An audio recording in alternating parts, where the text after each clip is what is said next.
1945 for 6 years. And what I, should I go into what I'd like to hear? Yep. I think it's of interest how the U.S. government worked way back in the 1930s. I had decided to try and get in the Navy in 1938, and I went through all of the exams and passed them all, the medical and academic, and I was put on a waiting list to enter Great Lakes, Illinois. And then on January of 1939, I was put on that waiting list. But in order to go on the waiting list, I had to agree to serve for 6 years. They quit all 4-year enlistments. And this only had never happened before. And it only happened one time in all of history, and that was the period of January 1 until September 1 of 1939. It was very difficult to get in the Navy at that time. You normally think now, gee, if I want to join, I'll just go and sign up and tomorrow I'll be in. Well, at that time, I tried to get in nearly all of 1938, and by the January of 39, I got onto the waiting list. But then I had to agree to serve for 6 years. And that's a little difficult when you had never seen a ship and never seen an ocean. But I signed up for the 6 years and was put on the waiting list. And this is January. I went all the way until August 20th. Before they called me to come to Minneapolis to join the Navy. And at that particular time, they called for 6 people that were on the waiting list all this time from Wisconsin. And so I was one of 6. And all of these people had passed their physical and academic exams. Everything was cleared in January of 39, and we were waiting all this time. And would you believe that out of the 6 that were went to Minneapolis for their final entrance exam and being sworn in, only 2 made it. They sent 4 home, and the 5th one they debated on a long time before. At 5 o'clock at night, they finally said, we'll take him. And I was the only one that really cleared without an argument. And we got to Great Lakes, Illinois the next day, the 21st of August. And I was put, they create these companies in Great Lakes, 100 recruits at a time. And every 100 recruits consists of 1 company. And I was put into company number 21. And that means they started numbering the companies on January 1 of 1939. And by August 21st, I was put in the 21st company, which the mathematics tells you there was only 2,100 recruits taken into Great Lakes, Illinois for almost 9 months. And I think this is very interesting to show how at that time they just didn't want people in the Navy almost, and all of the ships were manned by not more than 50% of the people that they needed. See, we were scheduled, when I went in, scheduled for 16 weeks of boot training, they called it. And then within a couple of weeks, Hitler went into Sudetenland, and that changed everything. And so now they wanted people to join the Navy, and the people like myself that were in for 16 weeks of training, they cut our training in half immediately, and we went down to 8 weeks. And so I graduated after 8 weeks, and one of my friends that went in with me, he was sent out to sea right away on a tugboat. However, myself, they wanted me to stay there and deliver mail around Great Lakes, Illinois for another 8 weeks. So I was there until Christmas time. And then they sent me out to the U.S. Brooklyn, which was a new cruiser, fairly new, only a year old or so. And I'll show you some brochures on that in a bit. So we got, I boarded the Brooklyn on December 23rd, 2 days before Christmas Day. And of course, nobody was happy to see us. There were 3 of us recruits that were boarding the ship that day. And they didn't know what to do with any of us, really. And so they says, take off 3 days and come back after. Well, we didn't have no place to go and no money, so we had to stay on the ship anyway. But then it was only a few days when we were going to take, the Brooklyn was leaving from Bremerton, Washington to go down to Long Beach, California. I had never been to sea. This is the first ship I was ever on.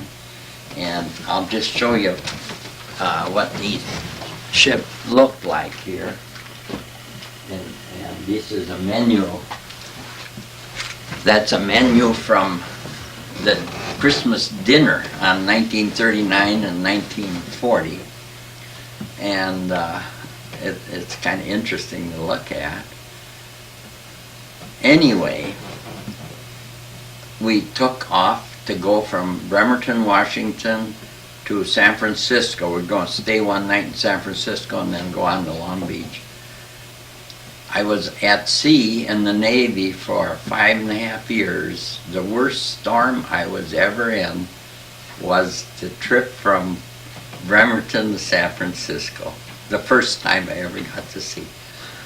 And you cannot believe you can see the picture of the ship and see the 3 turrets on the front. They abandoned that front part of the ship. No one could go into the front part of the ship from the superstructure where the captains are there forward, because they thought it would break in half. And the swells and got so rough. And see that number 2 turret, the middle turret that's higher up?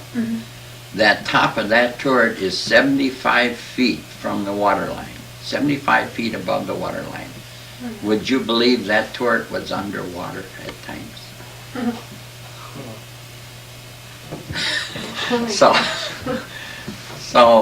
that's really unbelievable. But we finally got to San Francisco, and then it leveled out. And then when we went from San Francisco to Long Beach, the water was just as calm as could be. Yeah, just nice as could be. And so we then basically that spring of 1940, my ship then, the home port or the home base was Pearl Harbor. And so I spent about a year at Pearl Harbor and in and about that area. And then in the spring of 1941, keep in mind this is all before World War II, see? And Hawaii was just beautiful at that time. We would ride a train from Pearl Harbor into Honolulu through 7 miles of pineapple fields. Oh my God.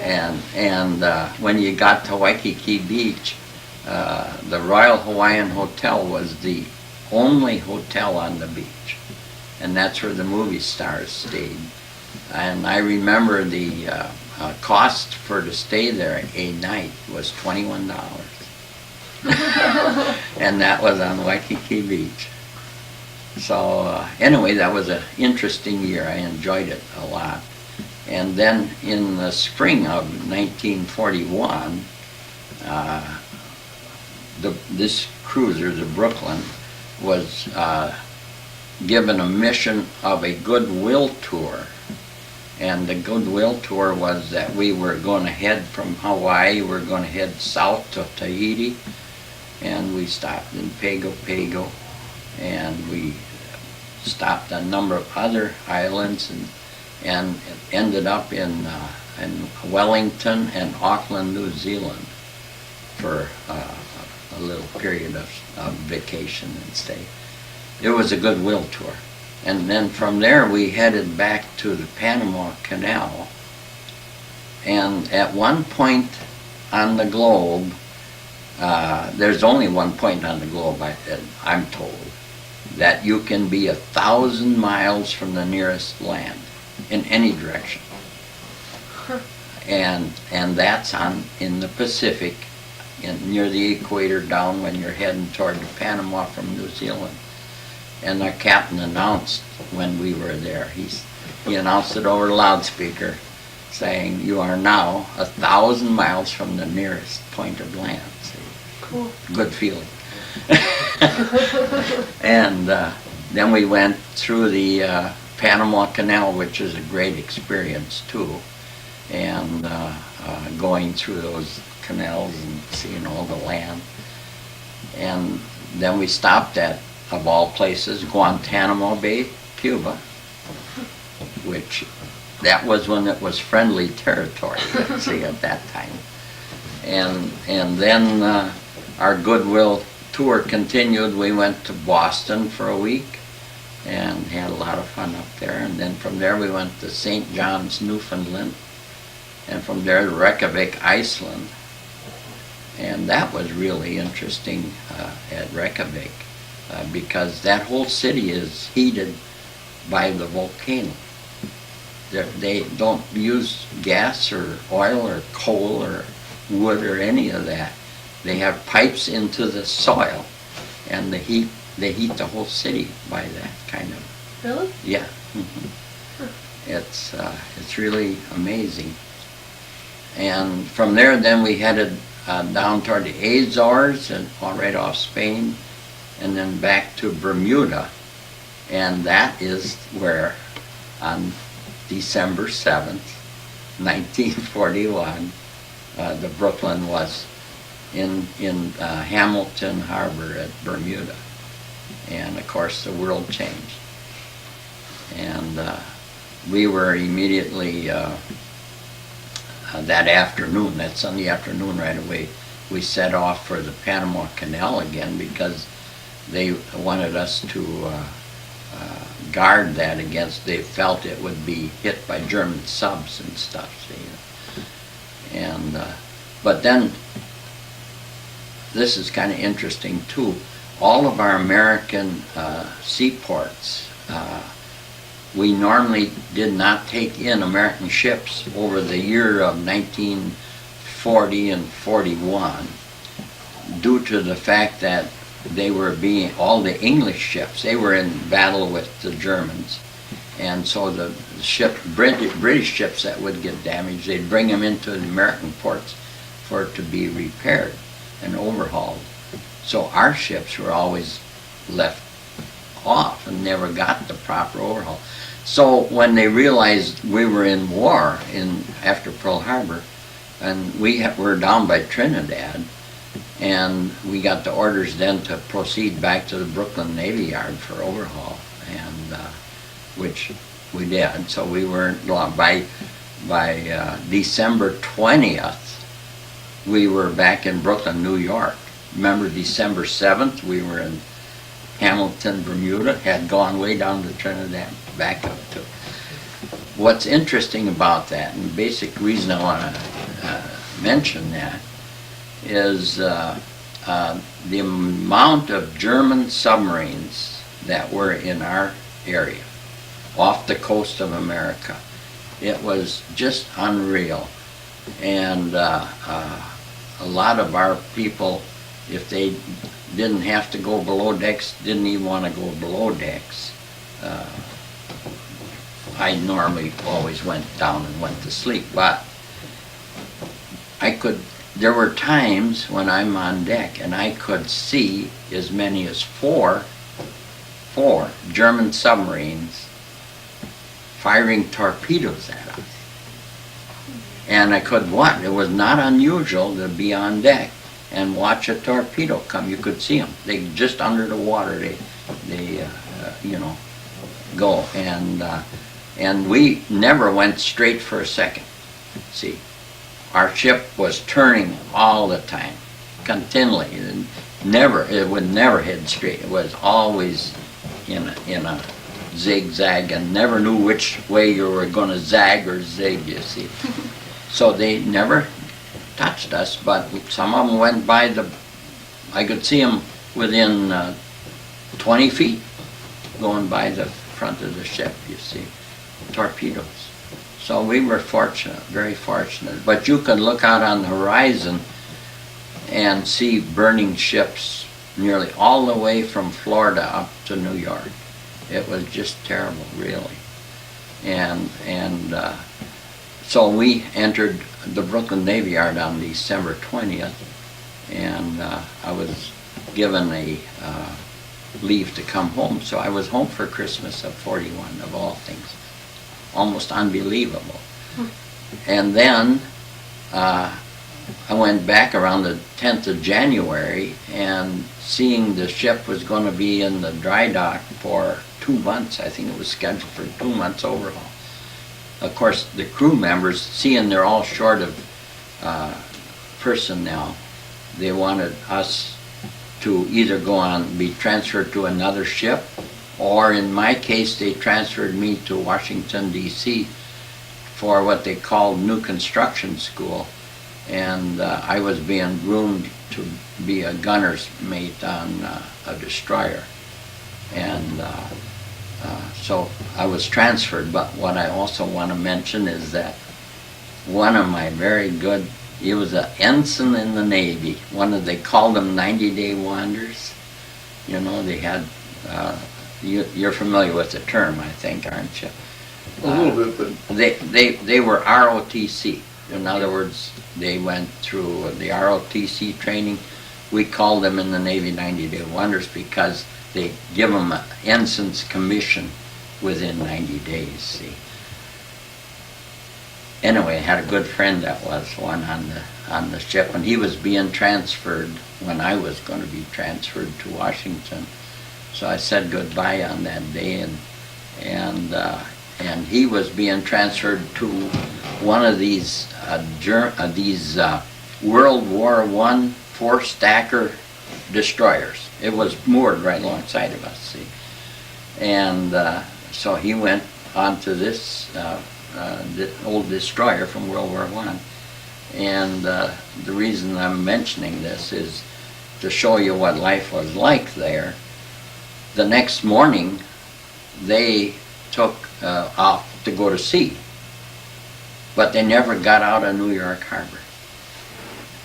On the way out of the harbor, a German torpedo got them, and it sank with all hands.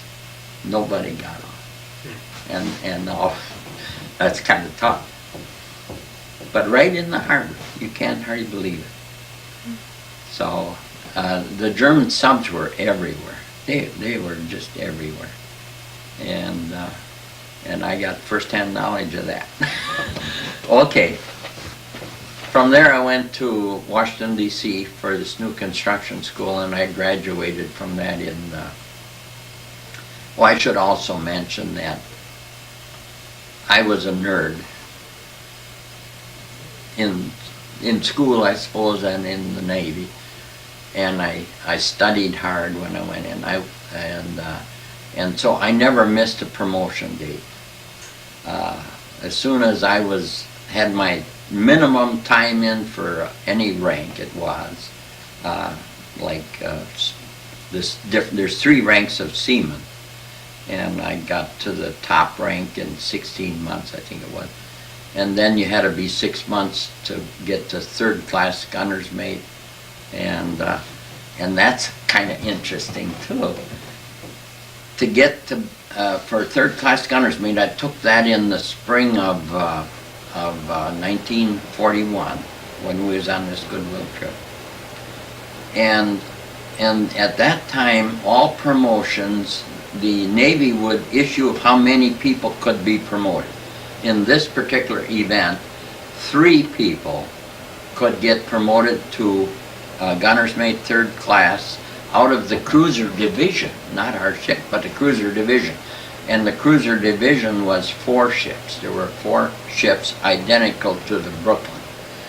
And out of those 4, 3 people was going to be promoted. 39 people were going up for the rate, for the promotion.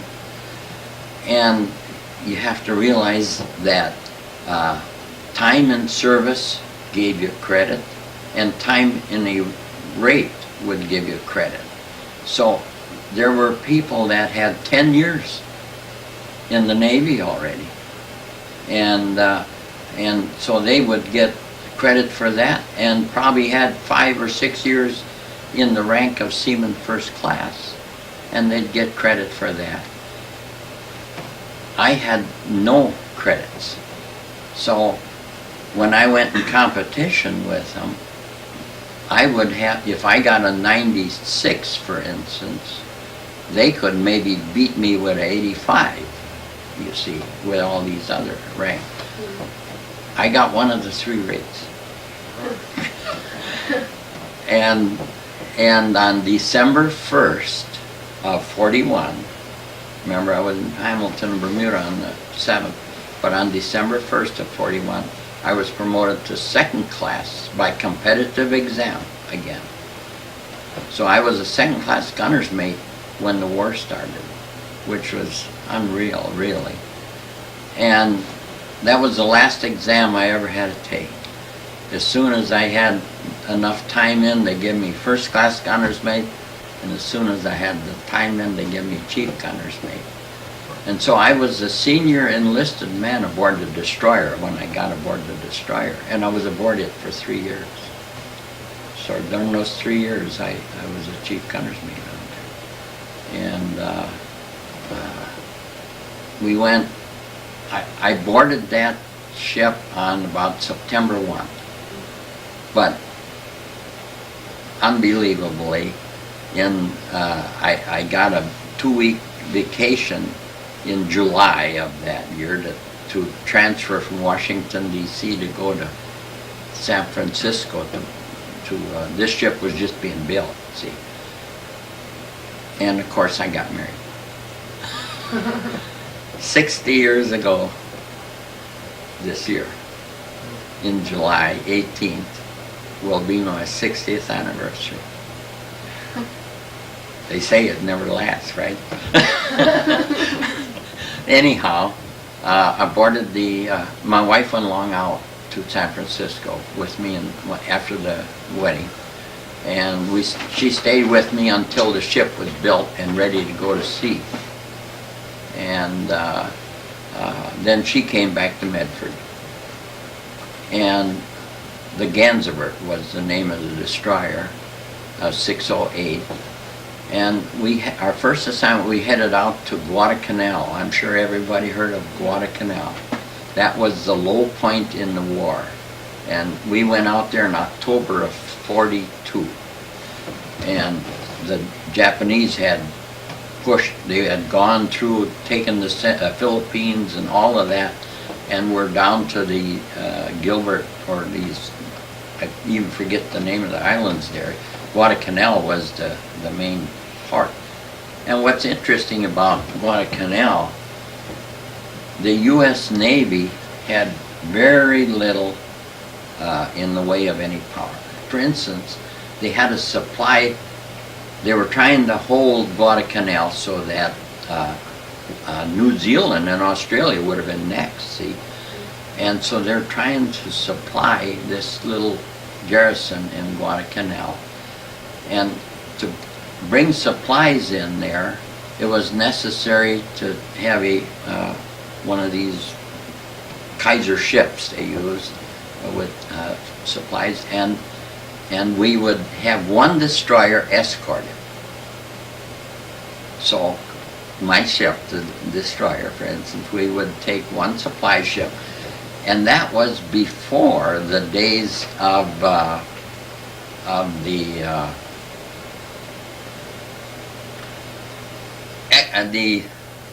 I'm sorry, I lose my track of thinking once in a while. Tell them when you X-ray, it's not X-ray. What am I thinking of?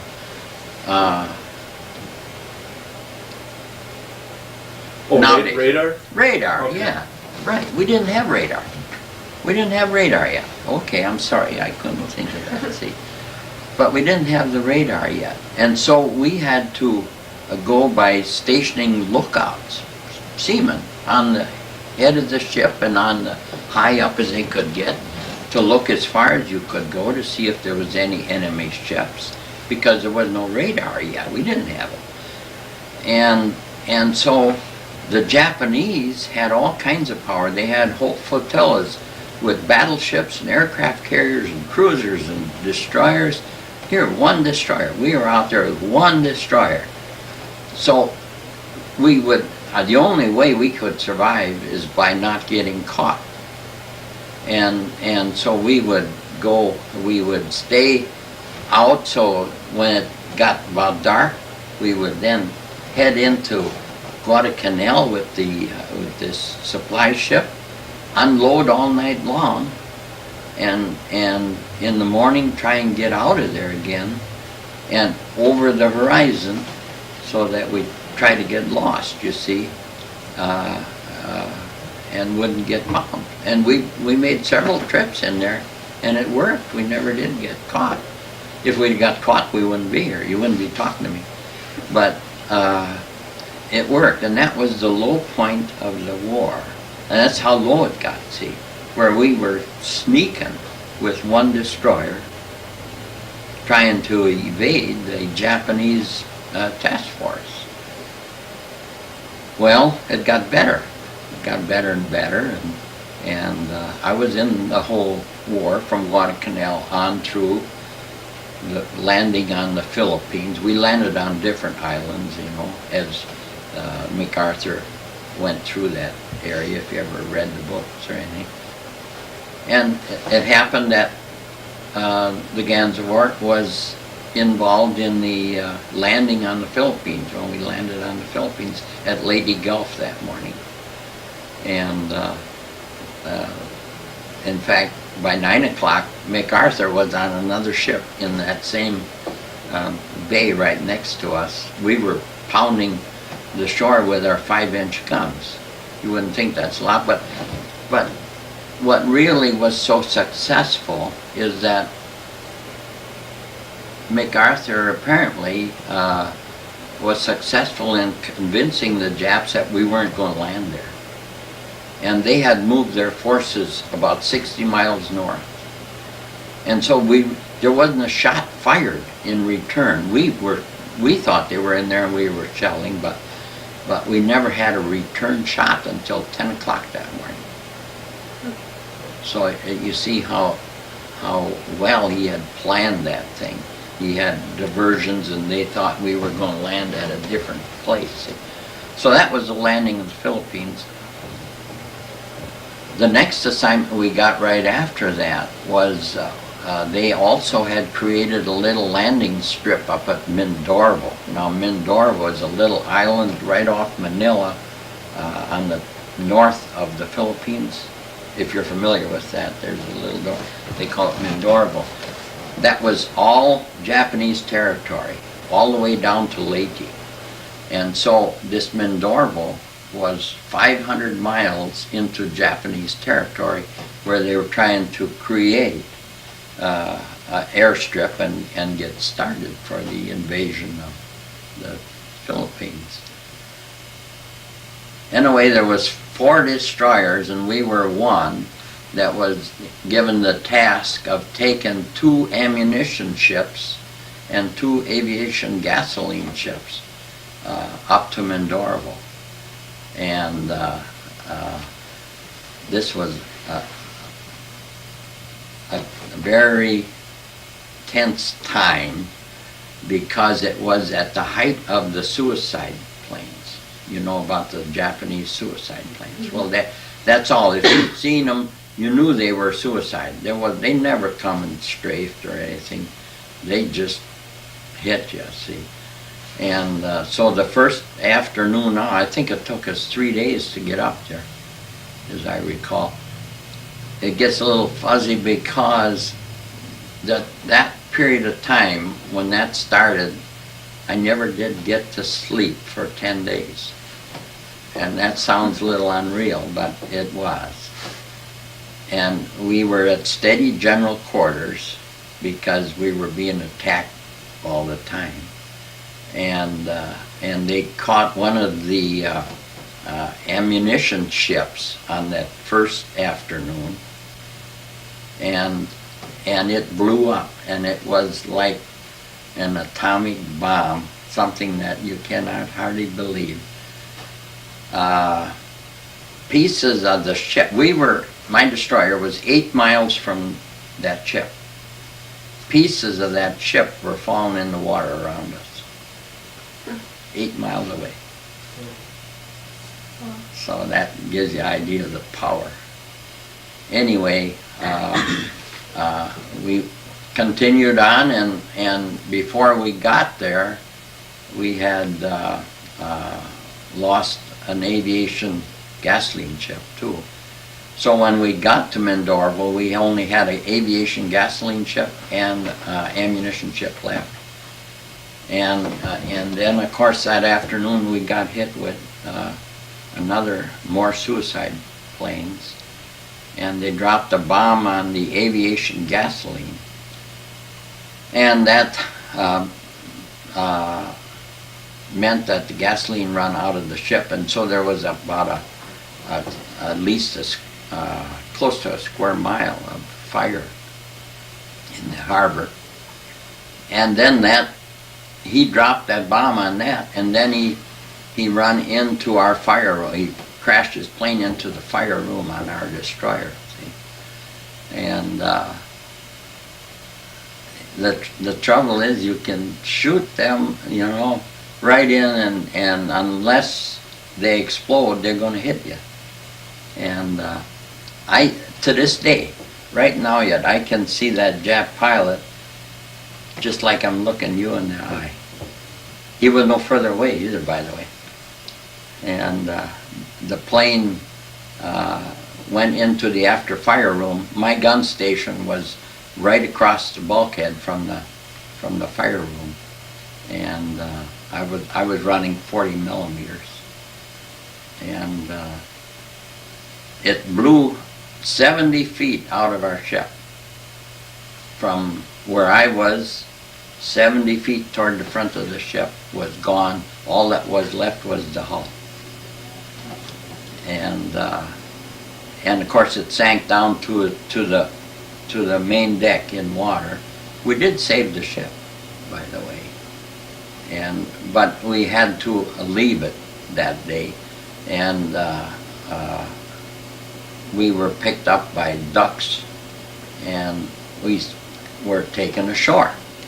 So I spent a month in foxholes too, and talk about Navy. But we were taken ashore, and this place was, like I said, way up ahead in Japanese area. And so we were strafed and bombed every night, all night long, until daybreak. And but we had foxholes, we called them the foxholes, and we were so limited with ammunition that we were ordered that nobody could fire more than 1 round a night. If you shot 1 round, that was your little quota for the night. And it's just amazing that we held out. And we only held out because they didn't come in with paratroopers, they could have taken the island, but they didn't. So the war passed us over, and then they brought some repair ships up and put a plate over the hole where that plane went in and pumped the water out, and then towed us down to a repair place, and they fixed up the forward fire room and engine room, and the screw from the forward one had to go through this 70 feet of damaged territory in the ship, see. And they braced it with big steel railroad beams and stuff, and said, okay, you can take it back to the States. Well, imagine taking a ship like that out into areas where Japanese warships were being still active. Well, we did, and we could go only 1 knot an hour, and so you're just moving a little bit in the water. And then the second night out, the bearing run hot on this screw that's coming through there. So we had to lay dead in the water for 24 hours while they tore it apart and fixed it. And the weather got rough that night, and a ship in the water without any headway will just flounder, you know. And it got quite serious. The captain had the whole crew that wasn't working on that, had the whole crew on the deck run from one side to the other to keep the ship from capsizing. And that's all we did all night long. As you'd run uphill, see, because you'd be running uphill this way, and then you'd running uphill this way, and you're running it this way, and then this way. You're always running uphill. But we did save the ship, and it took about 3 months for us to bring it back to the States. And we got to San Francisco in, see, the time we got hit was on December 29th, 1944. Never forget a day like that. You know. And so then first, during the month of January, we were in the foxholes there, pretty much, and then time they got it going, I think we got going to the States probably around March 1st, and then we spent March and April and May, you see, getting back to the States. And then it went into the San Francisco dry dock, and I got a month's leave. And then when I went back, what's also interesting, remember I had a 6-year enlistment. I started in August of '39. My time would run out on August 20th, 1945. I was home in June for a month, and I discussed with my wife what I should do, you know, and we had decided, I really had decided that I was going to ship over for 4 more years. And the main reason being they would give me $4,000 bonus if I did, and they had to stay in anyway. And the contemplation at the time was that we were going to go for the Japanese invasion, see, and we thought we'd be for a long time yet anyway. So you might just as well ship over, take your 4-year enlistment, get your 4,000.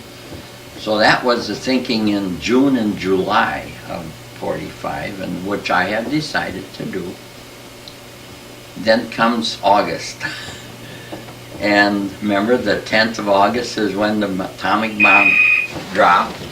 Excuse me, huh? Now, let's see, where was I? Talking about August of '45. Oh yeah, August 10th, remember, August 10th was the day the first atomic bomb dropped. And then August 14th, 4 days later, was when the second atomic bomb dropped. And that's when the Japanese surrendered.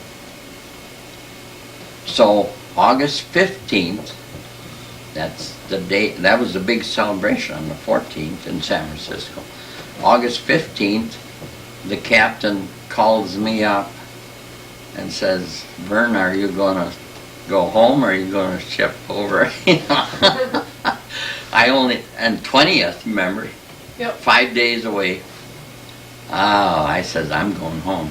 And so he said, well, pack your bags and go over to Treasure Island. They'll create a train that goes back to Great Lakes, Illinois.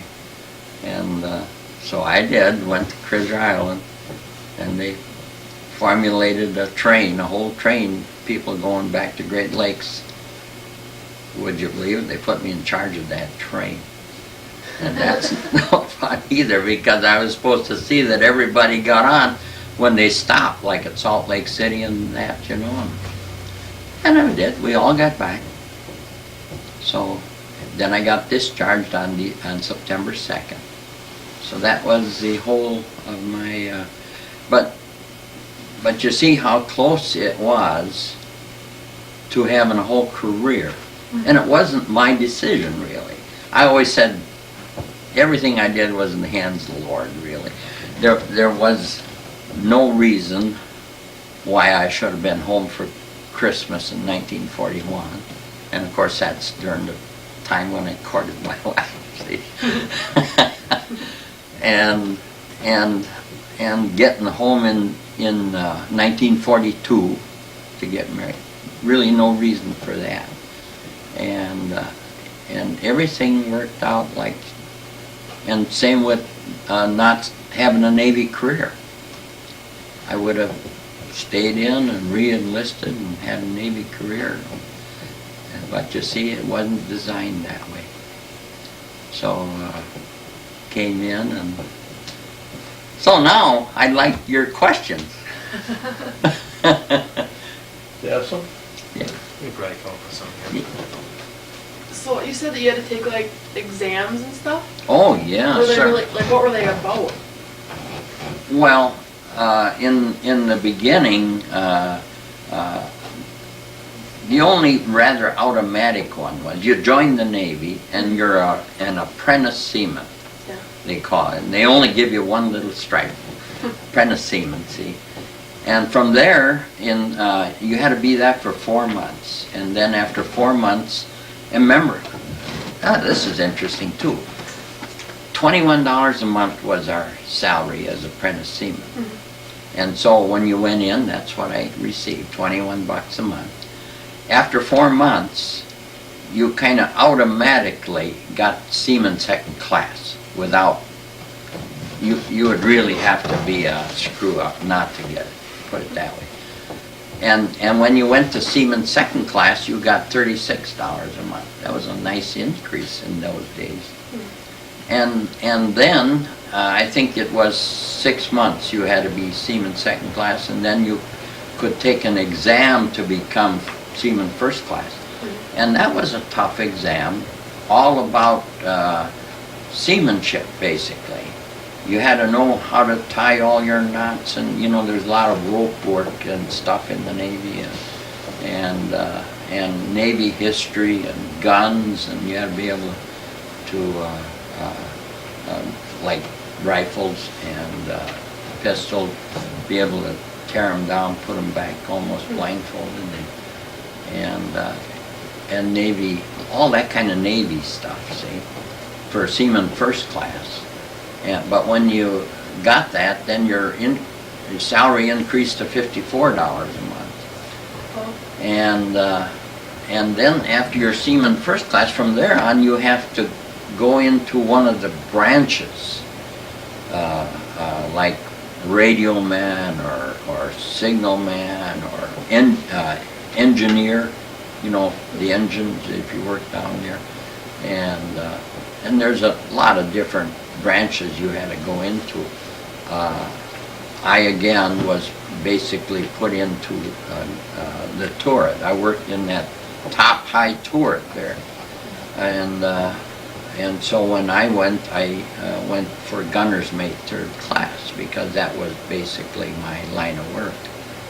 And very competitive. Like I said, I told you it was 3 ranks, Yep.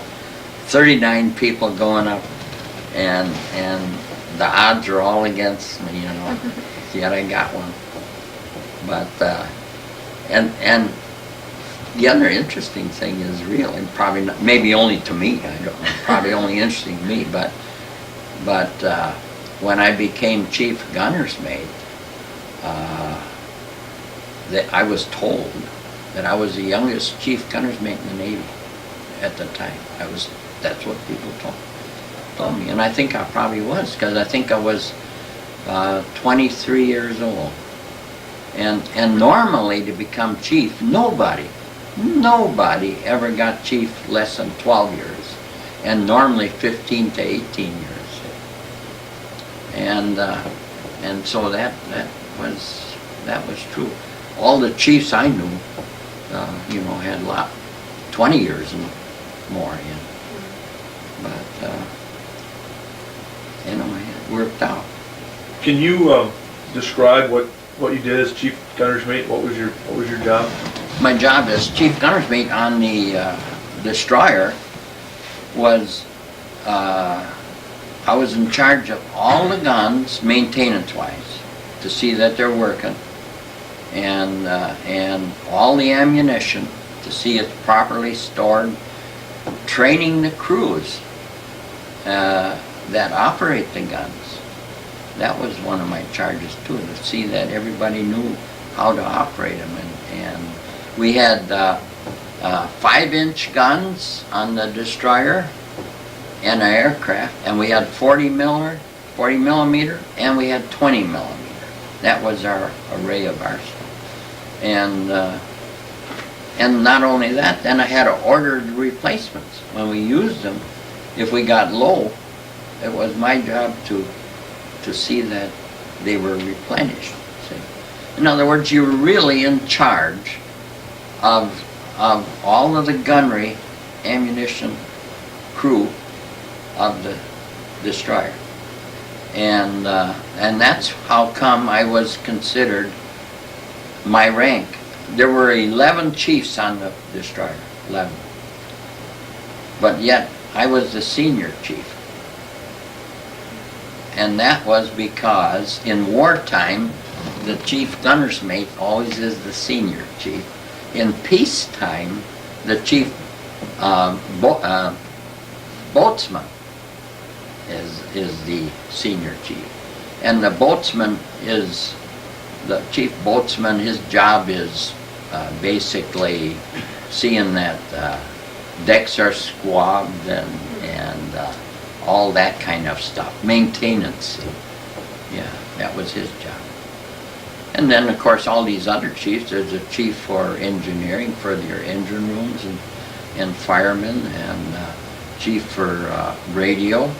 And now there's a lot different. I'm talking about it at that time, And one of the big ones, Chief Commissary Steward. He was the head of the, see that everybody got fed good, And so that. What would you say was the hardest part of being at war? Oh, that's a good question.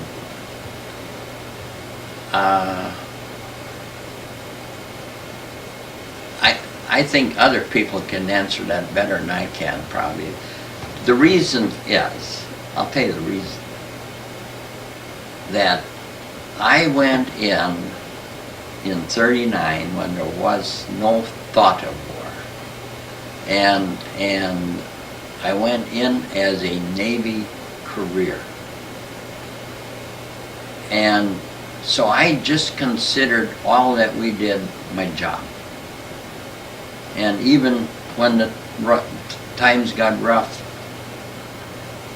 I wasn't drafted or anything. This was something I volunteered for, see. And I joined the VFW when I come out, but I'm not an active member. I hardly ever go to meeting. And I don't hardly feel like I belong in the VFW.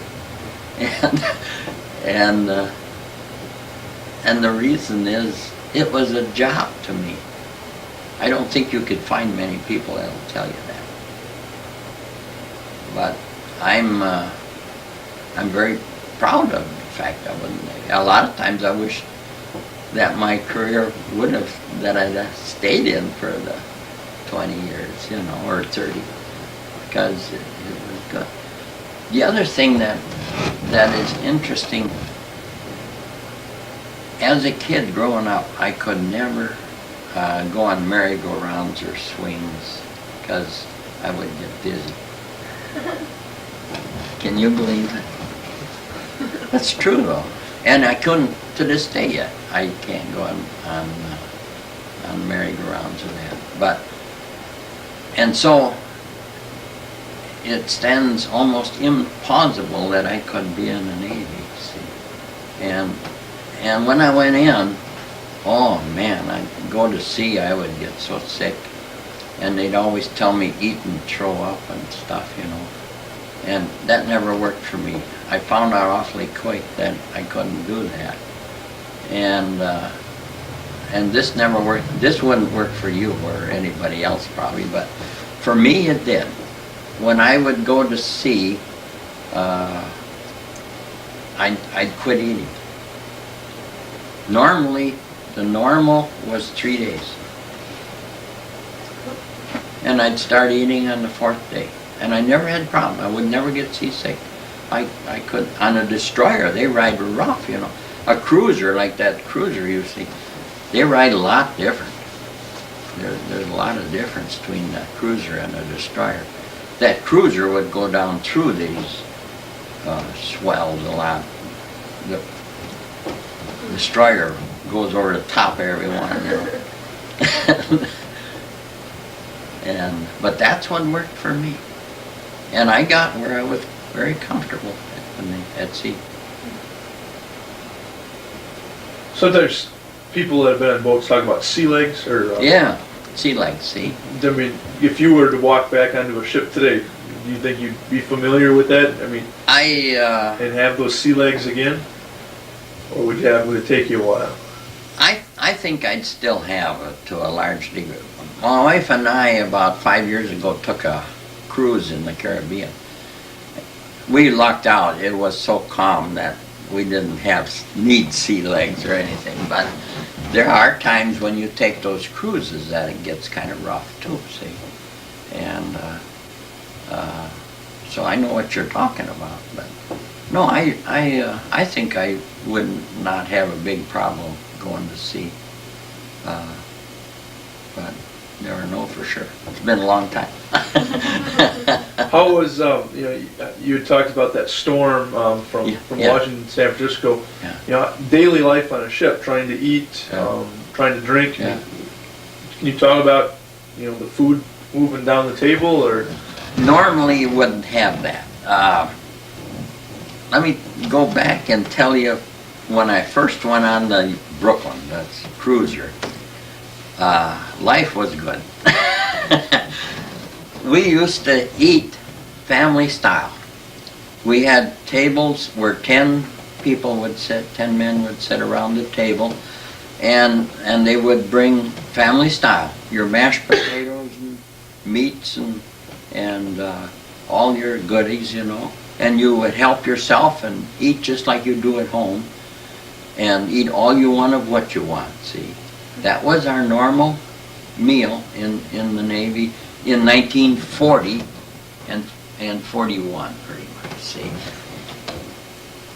And what I remember, they always set 2 pies on the table, and they were cut into 5 pieces per pie, because that would be 10, a piece for everybody, see. But there was a lot of guys didn't eat pie, and I always ate a half a pie every day. So I never forget something like that. But then when the war started, see, in the beginning even, let me back up, this is interesting. to Brooklyn, when I went aboard, and we went from Bremerton down to Long Beach, we had about 30 motorcycles on the fantail. It was legal, and that a sailor, if he owned a motorcycle, could take his motorcycle aboard ship, and when you were changing home ports. See, we were changing port from Bremerton to Long Beach at that particular trip. And when you change ports like that, you could take your motorcycle aboard and take it to the new port. And then you'd have to take it off and house it, somebody that placed there, see? And, but you had to be second class gunner, a second class petty officer to own that, or have that privilege. They wouldn't give it to somebody less than that, see? And I remember thinking, boy, I'm going to save up, I'm going to get me a Harley and, and have it with me when I go to Hawaii, you know. But that never worked out because then the war started, you know, and they cleared everything. There was no more privileges like that. And in fact, there was wood decks on at that time on the ship, and they tore them all off too. Wouldn't let no more wood decks and stuff like that. So it really changed dramatically when it come wartime. And let's see, there was one other thing I was going to mention. What the heck is that? I lose my track once in a while. But if you have any other question that you'd like to... For those 10 days you said you didn't sleep at all Yeah. during battle, how did you go about eating during that, or didn't you eat? Oh yeah, see there the eating too was that's kind of interesting too, because you see I grew up a vegetarian. I never ate meat as I grew up. When I went in the Navy, I never ate meat. I ate a lot of eggs and cheese and stuff. I never had to eat meat. And I didn't eat meat in the Navy in those early years. And when we were shipwrecked out there on the Philippines, that's when I started eating meat. Believe me, you had to eat something. And you ate, we had those rations that they give to soldiers, you know. K rations? K rations, yeah, we had them. And C rations? they don't taste any better than meat, you know. And yeah, that's what we did. But see, there we stayed in the reason it was 10 days was because on the route up there, that was 3 days, we never left general quarters. And at general quarters on a ship, everybody has a gun station or a station. And that's your station. You can't go to your bunk, for instance, see. And you have to stay in your general quarters. And the only time you can leave that is if they recess general quarters. But we were on general quarters that whole trip because the Japs never left us alone, see. And then when we got there, we got hit, you see, and went in, and then I had to live for about a couple of weeks there, at least with the soldiers, and they didn't have much. First thing they told me when I got ashore, I know, was dig yourself a foxhole, and they give you a shovel. That's it. Start digging, and you stay in there willingly all the time. Believe me. And because they strafed, the Japs would strafe from dark. As soon as it would get dark until dawn, they would be strafing. That was an airfield, see, and we were trying to build an airfield, and that's why they never left that alone. That is for about, I said 10 days total, say a week, because as the time elapsed, our forces got closer and closer, see. In the beginning, it was 500 miles to where they were, but we were moving. And so then the last, I'd say the last 10 days that I was on the shore there, we really didn't get attacked no more. There, because Japs had moved on, see. And let's see, what else would there be? Do you have one moment or one memory that sticks out in your mind about the whole experience? That you might be your most memorable moment, or? Well, I guess coming up from Trinidad up to New York right after the war started with all the submarines, that's a vivid when you see ships burning all the way up. On this way you look over there, ships burning, and watch your torpedoes, and you hardly believe there's no way you get through, see. And the other trip that was kind of interesting was when I told you we went to Reykjavik, Iceland, from St. John's, Newfoundland. That trip up through there, it was, even though it was June, man, it got cold, and the ice would form over the ship. Yeah, on the folks, in fact, there were times when they wouldn't let nobody onto the deck because of ice. Ice was just terrible, and it got so cold that our heaters were insufficient. And I remember going to my bunk and taking my winter uniform, which was a dark blues, with pea coat and that, and crawling in that bud and have all my blankets and a pea coat and all my clothes, crawl under and shiver all night. That was on the way to Reykjavik, Iceland, up there. Yeah. What were your feelings about your enemies that you were fighting? I guess really, to be honest, we picked up survivors, Japanese survivors, and on our destroyer. If we were going along and where they had crashed or whatever, submarines or whatever, and we pick them out of the water, and take them aboard, and crap, we treated them like royalty. Give them cigarettes and treat them really nice. Our people on the ship did. We treated them really good. But they normally didn't stay on that destroyer long because we didn't have a brig, see. So then they would transfer them to a capital ship like a cruiser or a aircraft carrier or a battleship, because they all had brigs. That cruiser had a brig, but destroyers, we had no brigs. So we were never able to keep them long, but we would pick them out of the water and treat them good. So were there people that could speak their language? They could Oh, no. But they know what we meant when we shove a cigarette in their mouth. That's the other thing, I could buy cigarettes for 30 cents a carton. Per carton? Per carton. And I had Camels normally, or Lucky Strike, and I wasn't a smoker, but I was an economist. And at 30 cents a carton, I just felt you could not afford not to buy them. And sometimes, I remember one time, I had as many as 15 cartons in my locker. 15 cartons. And yet I wasn't a smoker. Everybody smoked in the Navy pretty much. But I would carry a pack with me.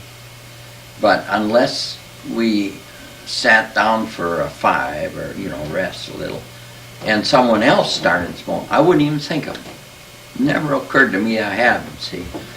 But I always thought I'd like to smoke a pipe of them days out in the Navy.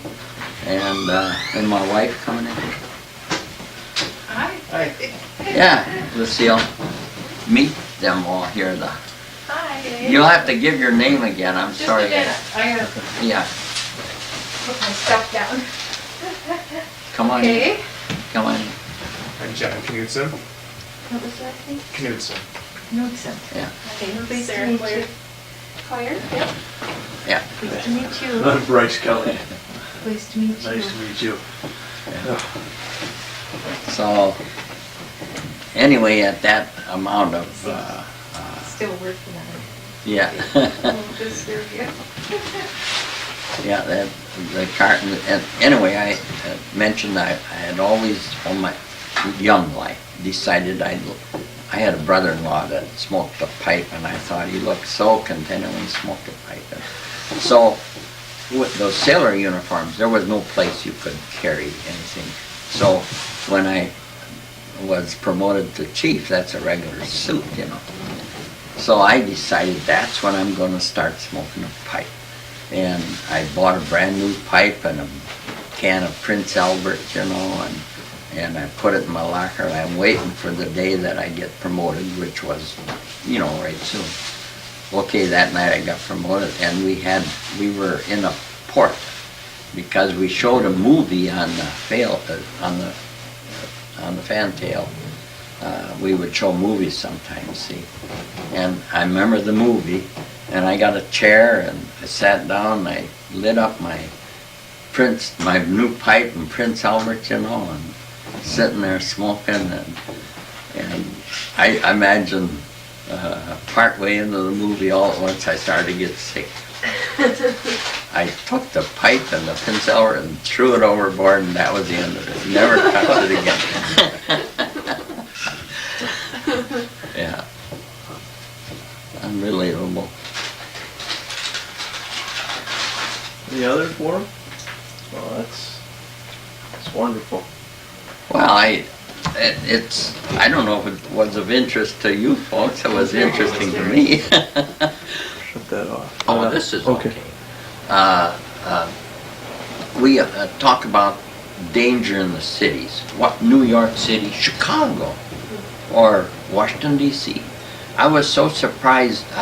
My oldest son worked in the Pentagon for 3 years in the Air Force, see. And we went out to visit him. And he was saying at the time that they had escorts to escort the girls out of the Pentagon to the bus stops. They didn't let them go alone even. It was too dangerous, you know. Especially in the evening after dark, see. They would have escorts for that. And I know my son worked later in Maynard, Massachusetts, and he said he wouldn't go downtown Boston, for instance. You know. And I know that's true. The reason I'm saying that is because Lucille came out to Washington, D.C. after she graduated high school in May or June of 42. You know that we could go in any of the parks at night till midnight or later, whatever you want. You never felt not once did we feel uncomfortable. Not one single time. You could, it was unreal, really. And you could go anywhere in the city. In New York, I told you when we come into Brooklyn Navy Yard there, see, I was still on the ship there in January for a week or 10 days or whatever. And I had some of my buddies. They would go over to, of all places, Harlem. And Harlem, of course, was known, no white guys should go into Harlem at night, you know. Well, they go over to Harlem every night. And they'd take a little money. They wouldn't take a lot of money along because they know that the girls are going to roll.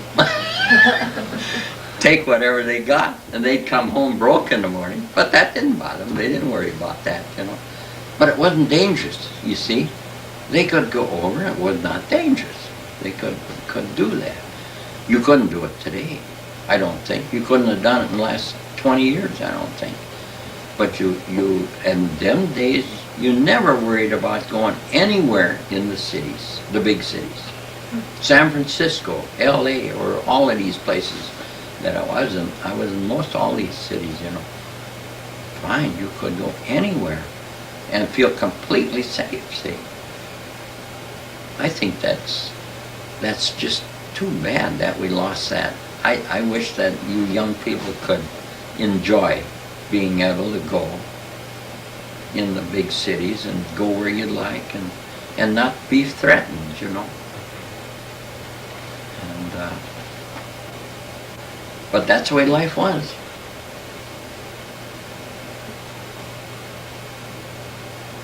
Anything else? This, the plan here, Yeah.